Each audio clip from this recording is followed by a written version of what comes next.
We are from আমরা যে রেফ্রিজারেটরটা দেখাবো সেটা হলো নন ফ্রস্ট রেফ্রিজারেটর।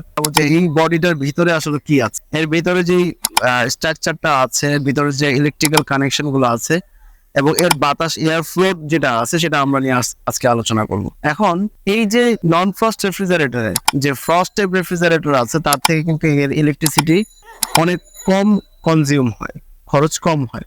এবং ফ্রস্ট টাইপ রেফ্রিজারেটর এবং ডিফ্রস্ট টাইপ রেফ্রিজারেটরে কিন্তু ইলেকট্রিসিটি বেশি খরচ হয়। কি কারণে হয়?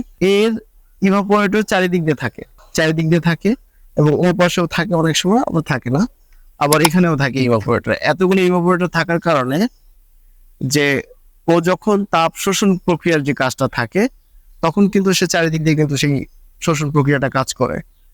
আর নন ফ্রস্ট রেফ্রিজারেটরে তার ইভাপোরেটরটা ছোট থাকে, কম্প্রেসারটা ছোট থাকে, পুরো মেকানিক্যাল সিস্টেমটাই ছোট থাকে, কিন্তু রেফ্রিজারেটরের বডিটা কিন্তু বড় থাকে।